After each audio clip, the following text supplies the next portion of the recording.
Bonjour à tous, bienvenue dans cette vidéo, c'est Lucas Biver et aujourd'hui je vous fais cette petite vidéo pour vous parler en fait des 5 plus grosses erreurs que je vois autour de moi chez les personnes qui veulent commencer à se lancer dans le dropshipping. Alors avant de commencer cette vidéo, déjà j'aimerais vraiment vous remercier pour tous les retours que j'ai eu concernant la dernière vidéo que j'ai sortie, donc où je vous expliquais un petit peu les gros résultats que j'avais eu, où également je vous ai présenté ma formation. J'aimerais vraiment vous remercier pour tout le soutien que j'ai eu, également pour tous les encouragements que j'ai eu suite à cette vidéo. Ça me fait vraiment énormément plaisir parce que ça me montre vraiment qu'il y a une communauté qui est là, une communauté qui est engagée et franchement ça c'est juste top, donc vraiment un grand merci à tous. Donc aujourd'hui j'ai décidé de vous faire cette petite vidéo parce que je reçois de plus en plus de messages des personnes qui me demandent un petit peu de leur donner des conseils lorsqu'ils vont se lancer dans le dropshipping, des personnes qui me demandent voilà, d'analyser leur boutique, d'un petit peu leur donner mon avis par rapport à leur boutique, etc.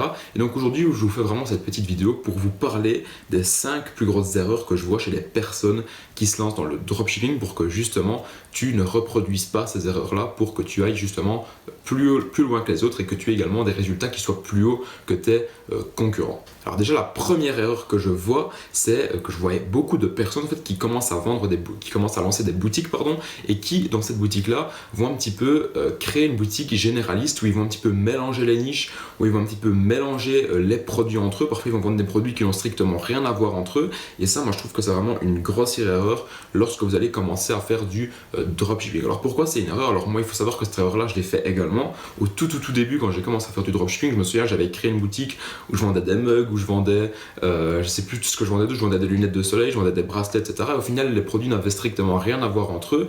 Et je me disais, au plus je vais vendre de produits différents, au plus je vais pouvoir toucher beaucoup de personnes et au plus j'aurai de ventes. En fait, c'est vraiment pas comme ça que ça fonctionne. C'est-à-dire que si une personne va venir sur votre site parce qu'elle peut être par exemple potentiellement intéressée par un mug et qu'après derrière elle va voir qu'il y a des lunettes de soleil, qu'il y a des bracelets, qu'il y a des coques pour iPhone, etc. La personne va se dire le site il n'a pas l'air vraiment très fiable, ils vendent un petit peu de tout mais au final peut-être qu'ils ne vendent rien du tout. Donc ça moi je te déconseille vraiment de faire une boutique généraliste, mais je te conseille surtout vraiment de commencer à aller dans une niche bien précise, dans une niche bien spécifique et tu verras que c'est vraiment comme ça que tu peux avoir les meilleurs résultats dans le dropshipping. En fait, ce qu'il faut savoir, c'est que dans le commerce, et c'est comme ça dans le commerce depuis toujours, et ça existe, et c'est encore le cas aujourd'hui sur Internet, c'est que, au plus le client il va avoir de choix sur tes produits, au plus il va avoir du mal à se décider sur quel produit il va acheter. Et c'est généralement au plus il y a de choix, au plus en fait le prospect, donc le potentiel client, va avoir du mal à passer à l'action. C'est-à-dire que si par exemple, je ne sais pas, admettons tu vends des coques pour iPhone, voilà, admettons tu vends des coques pour iPhone, et que cette coque-là, elle est seulement disponible en une seule couleur. Et bien là le client s'il l'aime bien, il va pas avoir d'autre choix que de commander cette coque là par exemple en noir. Maintenant si admettons tu vends exactement la même coque mais que tu la proposes en 10 couleurs différentes, tu proposes cette coque là en bleu, en rouge, en jaune, en vert, etc. Et bien là le client il va avoir beaucoup plus de mal à se décider à passer à l'action. Peut-être qu'il aura 2 ou 3 coques différentes de couleurs qui lui plairont et donc il va un petit peu réfléchir, il va se dire je sais pas trop laquelle prendre, ça va le faire hésiter et du coup il va passer beaucoup moins facilement à l'action, donc il va dépenser beaucoup moins facilement de l'argent sur ton site. Donc il faut vraiment que tu proposes plusieurs produits différents. Bien évidemment tu peux également créer des boutiques monoproduits, mais si par exemple tu te trouves dans une niche, je te conseille vraiment de proposer des produits, mais de ne pas proposer non plus un panel de produits trop grand. Comme par exemple, comme je t'ai dit, si par exemple tu proposes un produit, par exemple tu prends la plus belle couleur de ce produit-là, tu le proposes au client, mais ne commence pas par exemple à vendre ce produit-là décliné en 10 ou 15 couleurs. C'est vraiment ça qui va un petit peu stopper le client parce que comme je te dis, il va devoir hésiter, il va pas trop savoir quelle couleur choisir et donc du coup, ça va l'empêcher de passer facilement à l'action et donc de passer facilement au panier sur ton site. Alors la deuxième erreur que je vois beaucoup quand on débute dans le dropshipping, et moi j'ai également fait cette erreur là, c'est que je vois trop de gens en fait qui se focalisent sur comment attirer des nouveaux clients et qui ne se focalisent pas du tout sur comment fidéliser les clients qui sont déjà acquis. Alors ce qu'il faut savoir c'est que dans le commerce en général, c'est que lorsque vous allez acquérir un nouveau client, c'est beaucoup plus difficile en fait d'acquérir un client que d'en fidéliser un. Donc en fait moi ce que je vous conseille de faire c'est vraiment de vous concentrer sur les clients que vous avez déjà acquis et d'essayer d'un maximum de les fidéliser et d'essayer un maximum de les satisfaire, parce qu'au plus vous allez satisfaire vos clients qui sont déjà acquis, au plus ces clients là seront potentiellement susceptibles de revenir acheter sur votre site, également par exemple de conseiller votre site à des personnes de leur entourage, etc. Et moi ce que je vois beaucoup autour de moi, c'est qu'il y a beaucoup de personnes qui cherchent des stratégies pour attirer des nouveaux nouveaux clients, et c'est tout à fait normal. C'est aussi ça le but du dropshipping, c'est d'essayer d'en avoir un maximum des clients, mais à partir d'un moment, il ne faut pas toujours voir que cette stratégie-là. Il faut savoir que si vous voulez également avoir plus de revenus, il faut que vous commenciez à mettre en place par exemple une stratégie où vous allez fidéliser vos clients actuels. Vous allez par exemple leur envoyer des séquences d'emails, où vous allez par exemple leur envoyer des petits cadeaux de temps en temps, des codes promo, etc. C'est vraiment de cette manière-là que vous allez pouvoir les fidéliser, et c'est également de cette manière-là qu'ils vont pouvoir venir racheter à nouveau sur votre site web. Parce que comme je vous l'ai dit, c'est beaucoup plus facile de fidéliser un client que d'en acquérir un nouveau. Et moi je le vois très bien, pour acquérir des nouveaux clients, ça coûte une certaine somme, ça dépend par quel moyen d'acquisition de trafic vous passez. Facebook est quand même assez cher, après il y a les influenceurs, du AdWords, etc. Mais il faut savoir que lorsque vous avez déjà une bonne base de clients, c'est beaucoup plus facile de faire racheter à cette base de clients-là que d'aller chercher des nouveaux clients, par exemple, qui ne connaîtraient pas encore votre marque. Moi je le vois bien, par exemple, ici j'ai une bonne base de clients sur un de mes sites web, et lorsque je vais leur envoyer par exemple une séquence d'emails pour leur proposer par exemple la sortie d'un nouveau produit sur mon site web, je vais vendre beaucoup plus à mes clients actuels qu'à d'autres clients en leur proposant par exemple des publicités, parce que ces nouveaux clients-là, vu qu'ils ne connaissent pas encore ta marque, c'est considéré comme du trafic froid, et pour les convertir, ça va être beaucoup plus difficile que si vous convertissez vos clients actuels. Alors la troisième erreur que je vois vraiment énormément dans le dropshipping, et ça c'est vraiment l'erreur en fait qui me vraiment frappe le plus, c'est pas l'erreur qui va me choquer, mais c'est vraiment l'erreur qui me frappe le plus, c'est que je vois vraiment trop de gens qui copient les autres et qui ne sont vraiment pas créatifs. Quand vous vous lancez dans le dropshipping, s'il vous plaît, arrêtez de copier ce qui existe déjà, arrêtez de copier les autres, et vraiment soyez créatifs, soyez imaginatifs, et laissez parler votre imagination pour créer vos boutiques, pour créer vos offres promotionnelles, et pour commencer à faire de la publicité sur vos sites. Alors déjà, ce qu'il faut savoir, c'est qu'on s'inspire tous de quelqu'un ou de quelque chose. Quand on va commencer un business, c'est parce qu'on a vu quelqu'un le faire, on a vu quelqu'un avoir des résultats, donc on va s'inspirer de cette personne, et on va un petit peu appliquer les mêmes stratégies que cette personne-là. Et ça, ok, c'est tout à fait normal, c'est tout à fait normal que vous allez commencer à vous inspirer des personnes, à vous inspirer de choses également qui existent, et que vous allez un petit peu recopier dans l'ensemble plus ou moins le processus, plus ou moins les stratégies que cette personne-là a mis en place. Mais par contre, moi, ce que je trouve vraiment frappant, c'est par exemple, sur le marché américain, il y a beaucoup de formations gratuites sur le dropshipping qui existent. Et sur le marché français, il en existe aussi pas mal. Alors je ne les ai pas toutes regardées, j'en ai regardé quelques-unes par-ci par-là. Je vois un petit peu comment ils montent leur boutique, etc. Et moi, ce que je fais dans les formations gratuites, c'est que je vais aller prendre des petites informations à droite à gauche, pour moi, mais je ne vais pas commencer à copier de A à Z des formations gratuites, par exemple sur le marché américain, des formations gratuites chez les Américains, parce que ça n'a aucun sens, parce qu'au final, j'aurais exactement par exemple la même boutique qu'un Américain, je serais un gros concurrent à lui, et c'est totalement débile. Il faut vraiment que vous appliquiez par exemple des petites stratégies que lui utilise, mais qu'après derrière et que vous laissez parler votre créativité, et que vous créez des boutiques vraiment propres à vous-même, et c'est vraiment ça qui va vous différencier. Le positionnement dans le marketing, c'est quelque chose de très important, c'est-à-dire que si vous avez exactement le même positionnement qu'un concurrent, vous allez avoir du mal à vendre. Je te dis que si vous avez vraiment un positionnement qui est différent de vos concurrents, les personnes qui adhèrent vraiment à votre positionnement, ils vont plus facilement venir acheter chez vous. Donc quand je vois en fait des personnes qui viennent me montrer leur boutique et qui me disent « Ah salut Lucas, est-ce que tu pourrais un petit peu regarder ma boutique, me dire ce que tu en penses, etc. » Donc moi quand j'ai un petit peu le temps, j'hésite pas du tout à aller voir les boutiques, un petit peu à donner mon retour. Bon alors après je vous dis pas non plus de tous m'envoyer vos boutiques, parce que franchement ça me prend de plus en plus de temps à gérer les messages, etc. Mais quand on me demande de le faire, j'hésite pas une seconde, et je le fais quand j'ai 5 ou 10 minutes de libre. Donc je regarde la boutique, et là qu'est-ce que je me dis ? Je me dis mais attends, cette boutique là j'ai déjà vu, c'est exactement la même que des boutiques que j'ai vues dans les formations gratuites sur le marché français, ou des boutiques que j'ai vues par exemple chez les Américains qui proposaient une formation gratuite de 1 ou 2 épisodes où ils t'expliquent comment créer une boutique en ligne.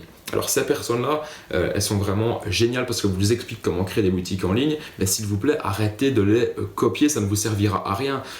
Prenez vraiment les informations qui vous sont utiles, appliquez-les sur votre business, mais ne copiez pas à 200% ce que ces personnes-là font. Alors ces personnes-là, elles vous donnent de la valeur, elles vous expliquent comment créer des boutiques, mais après derrière, s'il vous plaît, laissez parler votre imagination et vraiment créer des boutiques, et soyez artistique, soyez créatif. Ça ne sert strictement à rien de copier les mêmes boutiques parce qu'en plus de ça, après, les clients qui vont être ciblés par des publicités sur Facebook ou bien des personnes qui vont être ciblées par exemple par des influenceurs, etc., au fur et à mesure, elles vont tout le temps voir les mêmes boutiques, elles vont tout le temps voir les mêmes offres promotionnelles.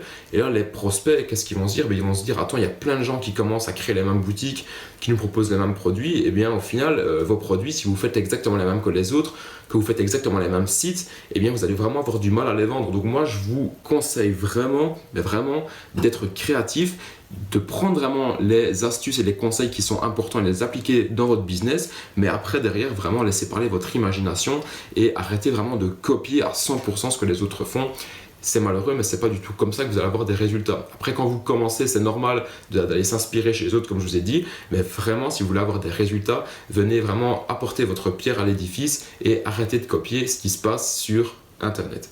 Alors la quatrième erreur que je vois également beaucoup quand on commence dans le dropshipping, et c'est normal également quand on commence à voir qu'il y a moyen de gagner de l'argent sur Internet, etc., c'est que en fait je reçois beaucoup de questions par exemple de personnes qui me demandent, ou bien je vois également ça sur les groupes Facebook, des personnes qui me disent salut Lucas, comment est-ce que je peux faire pour me lancer dans le dropshipping? Alors voilà, c'est une bonne démarche. Voilà, vous venez voir des personnes par exemple comme moi, où vous voyez par exemple que j'ai eu des résultats, vous venez me poser des questions, mais vraiment, moi ce que je vous conseille également de faire, c'est d'arrêter de compter sur les autres. C'est-à-dire que quand vous avez des questions comme ça, sur les groupes Facebook, généralement quand une personne va demander cette question-là, les personnes vont lui répondre, Google et YouTube est ton ami, et c'est la vérité. C'est-à-dire que si vous cherchez des questions basiques dans ce style-là, par exemple comment se lancer dans le dropshipping, vous avez vraiment une flopée de vidéos sur YouTube qui vous expliquent comment faire. Vous avez également des sites web qui vont vous expliquer à comment vous lancer dans le dropshipping. Et donc, en fait, moi, ce que je vous conseille vraiment de faire quand vous avez des questions, c'est de d'abord aller voir sur Google, d'abord aller voir sur YouTube. Et ensuite, si vraiment vous ne trouvez pas la réponse, alors là, vous pouvez commencer, par exemple, à penser, par exemple, à prendre du coaching chez des personnes qui vous inspirent ou quelque chose comme ça, ou bien aller acheter des formations. Moi, c'est vraiment ce que je fais. C'est que je ne compte pas sur les autres, je compte seulement sur moi-même. Quand j'ai des questions, quand je cherche vraiment des informations, eh bien, je vais les chercher sur Google, je vais chercher sur YouTube. Quand je ne sais pas trop comment, par exemple, mettre en place quelque chose sur mon site Shopify, qu'est-ce que je fais? Je vais contacter le support Shopify et je vais tout le temps aller chercher les informations par moi-même et je vais arrêter de compter sur les autres. Et donc, si toi, tu débutes dans le dropshipping, sache que tu peux déjà apprendre énormément de choses grâce aux vidéos gratuites. Par exemple, sur ma chaîne, je t'ai fait vraiment énormément de vidéos gratuites sur le dropshipping. Tu vas déjà en apprendre pas mal. Tu as également d'autres personnes qui en font, par exemple, en français, mais également en américain. Mais tu verras que grâce aux vidéos gratuites, grâce à Google, grâce au support Shopify, etc., tu vas déjà pouvoir en apprendre beaucoup. Et après, par contre, si tu veux vraiment aller plus loin, si tu veux vraiment connaître vraiment des stratégies qui fonctionnent, des stratégies qui fonctionnent aujourd'hui et qui fonctionneront encore demain, alors là, par exemple, tu es légitime, par exemple, d'aller acheter 1 ou 2 heures de coaching avec des personnes qui t'inspirent, d'aller acheter des formations pour pouvoir encore en savoir plus sur le domaine. Mais dans un premier temps, quand vous avez par exemple des bêtes questions, j'en vois beaucoup sur les groupes Facebook des personnes qui posent des bêtes questions. Et quand je prends ces questions-là, que je vais par exemple moi-même aller chercher les réponses à ces questions-là sur YouTube ou sur Google, eh bien je vais tout de suite trouver la réponse. Donc voilà, c'est pour vous dire qu'il ne faut pas toujours aller poser des questions aux gens, il ne faut pas toujours compter sur les autres. Il faut savoir que tout ce que vous allez vous poser comme question, eh bien la majorité des réponses, elles se trouvent sur Internet et vous pouvez les trouver par vous-même. Et la dernière un petit peu erreur que je vois beaucoup chez les débutants, c'est que je vois beaucoup de personnes qui commencent à faire beaucoup de ventes, etc. via leur site en dropshipping. D'ailleurs, justement, dernièrement, j'ai encore eu un étudiant qui a acheté ma formation et le jour d'après, il faisait déjà presque 1 000 € de vente. Donc c'est pour vous dire qu'il y a beaucoup de personnes qui commencent vraiment à avoir énormément de commandes. Et ce que je remarque justement, peut-être pas chez les personnes qui sont dans ma formation, mais ce que je remarque, c'est qu'il y a des personnes qui ont beaucoup de commandes et qui n'osent pas aller par exemple négocier avec le fournisseur et qui n'osent pas aller parler avec le fournisseur. Et moi, c'est vraiment quelque chose que je vous encourage à faire, malgré que ce soit un fournisseur qui se trouve sur AliExpress. Il faut quand même que vous ayez une relation de confiance avec lui. Il faut que vous soyez sûr qu'il envoie bien les produits. Normalement, c'est toujours le cas si vous choisissez bien les fournisseurs, comme je vous en parlais également sur la chaîne dans mes toutes premières vidéos sur le dropshipping. Mais ce qu'il faut savoir, c'est qu'à partir du moment où vous allez vraiment avoir un amas de commandes, vous allez vraiment avoir une grosse masse de commandes sur votre site, ça peut être vraiment intéressant de commencer commencer à négocier avec le fournisseur. Par exemple, pour lui dire, à partir du moment où j'ai 100, 200 ou 500 commandes chez toi, est-ce que tu pourrais me faire par exemple une ristourne sur les produits que je viens t'acheter? Moi, c'est vraiment quelque chose que je vous encourage à faire. Vous allez économiser de l'argent et vous allez pouvoir négocier avec les fournisseurs. Comment aller discuter avec le fournisseur? C'est tout simple. Vous cliquez sur votre fournisseur et ensuite vous allez trouver la petite icône où vous pouvez lui envoyer un message. Vous allez lui parler en anglais et vous allez commencer à négocier avec lui, parce qu'à partir du moment, comme je vous dis, vous allez avoir beaucoup de commandes. C'est toujours intéressant d'aller négocier avec vos fournisseurs pour justement économiser de l'argent et pour ne pas toujours payer le prix plein des produits. Vous allez voir que généralement ils acceptent tous de négocier si vous allez commencer à leur rapporter beaucoup de commandes. Voilà, cette vidéo est terminée. J'espère que ces 5 petits conseils que je vous ai donnés à travers cette vidéo vous auront plu. Si la vidéo t'a plu, n'hésite pas à me laisser un pouce bleu. N'hésite pas également à me poser tes questions en commentaire. Si par exemple tu as des idées de vidéos que tu aimerais bien, ou bien que tu aimerais bien vraiment que j'aborde des sujets en particulier sur le dropshipping, ben, n'hésite pas à me le dire en commentaire et ça se peut vraiment que je te fasse des vidéos sur des sujets qui t'intéressent. Moi je vous dis merci d'avoir regardé la vidéo. Tous les liens importants sont dans la description. Si tu veux commencer à bien créer ton site Shopify, et bien je te mets le lien avec 14 jours gratuits dans la description. Je te mets également le lien pour la formation Cash Influenceur. La promotion de lancement sera terminée dans quelques jours et moi je vous dis à la prochaine pour une prochaine vidéo. Salut à tous.